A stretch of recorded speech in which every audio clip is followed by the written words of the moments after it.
سلام، خوش اومدیم به اولین قسمت از برنامه شاهنامه خوانی. قراره تو این برنامه داستانایی از شاهنامه رو با هم بخونیم و توضیحاتی هم بدیم که داستان قشنگ جا بیفته. در همین ابتدای کار لایک و سابسکرایب یادتون نره و زنگوله رو هم بزنید تا به محض آپلود شدن قسمت جدید مطلع بشید. خب دیگه معطلتون نمی‌کنم، میریم برای داستان بیژن و منیژه قسمت اول. داستان بیژن و منیژه در زمان پادشاهی کیخسرو اتفاق میفته و روزی که پادشاه به همراه نزدیکان در دربار مشغول جشن هستند، مردمی از منطقه ارمان به قصر پادشاه میان و به نام خداوند گردان سپهر، خداوند تیر و خداوند مهر، چو کیخسرو آمد به کین خواستن، جهان ساز نو ساخت آراستن، ز توران زمین گم شد آن آب و جاه، بیامد به خورشید بر تخت شاه.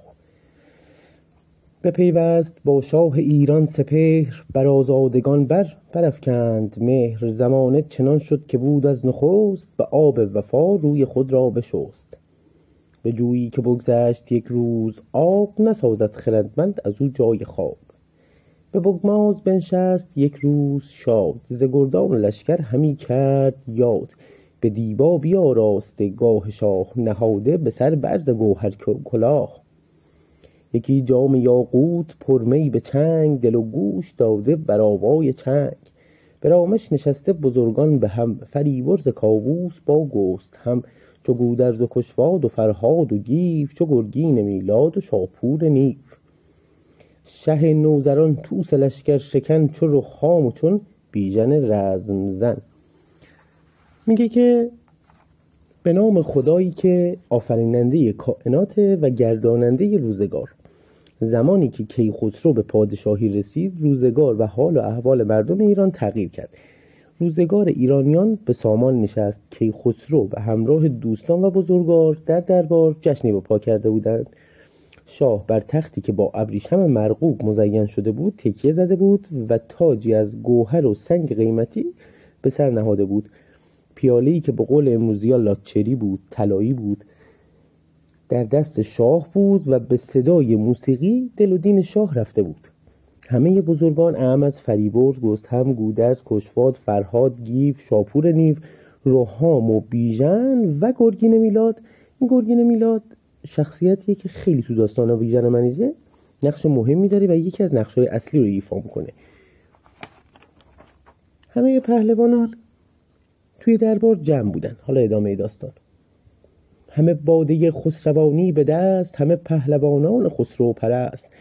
می اندر قدح چون عقیق یمن، به پیش اندرون لاله و نسترن. پری چهرگان پیش خسرو به پای، سر زلفشان بر سمن مشک سای. همه بزمگه بوی و رنگ و نگار، کمر بسته در پیش سالار بار. ز پرده در آمد یکی پرده دار، به نزدیک سالار شد هوشیار. که بر در به پایند ارمانیان، سر مرز توران و ایرانیان. همه راه خواهند نزدیک شاه، ز راه دراز آمده دادخواه. چو سالار هوشیار بشنید رفت، به درگاه خسرو خرامید تفت. بگفت آنچه بشنید و فرمان گزید، به پیش اندر آوردشان چون سزید. برفتند یکسر به فرمان شاه، غریوان و گریان و فریاد خواه. بکش کرده دست و زمین را به روی، سپردند زاری کنان پیش اوی. ز شهری به داد آمدستیم دور، که ایران از این سو و زان سوش تور. کجا خان ارمانش خوانند نام، ز ارمانیان نزد خسرو پیام. و هر 7 کشور تویی شهریار، ز هر بد تو باشی به هر شهر یار. سر مرز توران در شهر ماست، به یک رو از ایشان به ما بر بلاست. سوی شهر ایران یکی بیشه بود، که ما را از آن بیشه اندیشه بود. چو مایه بدو اندرون کشت و کار، درخت برآور همه میوه دار. چراگاه ما بود و بنیاد ما، ایا شاه ایران بده داد ما. گراز آمد اکنون فزون از شمار، گرفت آن همه بیشه و جویبار. به دندان چو پیلان به تن همچو کوه، شده شهر ارمان از ایشان ستوه. همه 4 پای و همه کشمند، چه مایه از ایشان به ما برگزند. درختان که کشته نداریم یاد، به دندان به 2 نیمه کردند شاد. نیاید به دندانشان سنگ سخت، مگر مان به یک بار برگشت بخت. چو بشنید گفتار فریاد خواه، به درد دل اندر بپیچید شاه. بر ایشان ببخشود خسرو به درد، به گردان گردنکش آواز کرد. میگه که همه پهلوانان به پادشاهشون وفادار هستن و کنار پادشاه ایستادن. زیبارویانی در حال خدمت به مهمانان بودن، درون دربار آمد و شد میکردن. در همین لحظه دربار نزدیک تخت اومد و به پادشاه خبر داد ارمانیان از سرحدات مرز ایران و توران به دربار اومدن و خواسته ای از پادشاه دارن، میخوان پادشاه رو ببینن و با پادشاه صحبت کنند. میگه که سالار، یعنی اون فرماندهی که توی قصر بود، نزدیک در رفت، ارمانیان رو آورد نزدیک شاه. مردمی که از ارمان اومده بودن و آورد نزدیک شاه. مردمی که از ارمان اومده بودن در حال گریه و زاری و کشیدن صورت به زمین. یه سری توصیفات توی شاهنامه هست که با هیچ کلمه‌ای نمیشه عنوانش کرد، حتی شاید با تصویرم نشه این توصیفاتو نشون داد و مردم متوجهش کرد. مختص خود فردوسی و شاهنامه است. یعنی انقدر این توصیفاتو زیبا عنوان میکنه، انقدر این توصیفاتو ریز میشه توش، جز میشه توش، که واقعا اینو حتی اگر بخوای به تصویرم بکشی کار سختیه. توی داستان بیژن منوچهر هم از این توصیفات کم نیست، به وفور یافت میشه.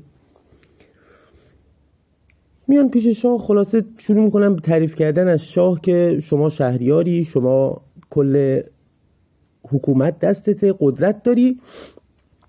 شهری که ما درونش زندگی میکنیم بین مرز ایران و توران قرار گرفته.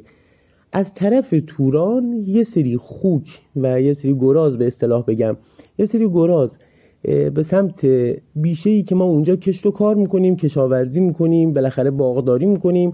روستایی بودن دیگه. هر چیزی که یه روستایی به قولی توی روستاش نیاز داره برای اینکه اموراتشو بگذرونه، اینو داشتن. حالا درختی داشتن، باغی داشتن، میوه‌ای داشتن، کشاورزی داشتن، قطعاً دامپروری داشتن. این ارمان نام ها به اصطلاح بعد از اینکه گرازها حمله کردن، کشت و کار و دامداری و درخت و باغ و اینا روشون از دست دادن، یا حداقل آسیب خیلی جدی دیدن. از این آسیبی که دیدن فریادخواه شدن، یعنی به اصطلاح اومدن به دربار که از شاه بخوان نیرویی بفرسته، پهلوانی بفرسته، کسی رو بفرسته که این گرازا رو یا کنترل کنه یا بکشه یا از مرز ایران بیرونشون کنه، محدودشون کنه به همون مرز توران، تا اینا بتونن زندگی خوبی تو اون شهر و روستا و قریه خودشون داشته باشن. بعد از اینکه شاه جریان رو از اینا میشنوه، خیلی تحت تاثیر قرار میگیره. پهلوانا رو خبر میکنه و به پهلوانا میگه که کدومتون حاضرین که این کارو برای من انجام بدین.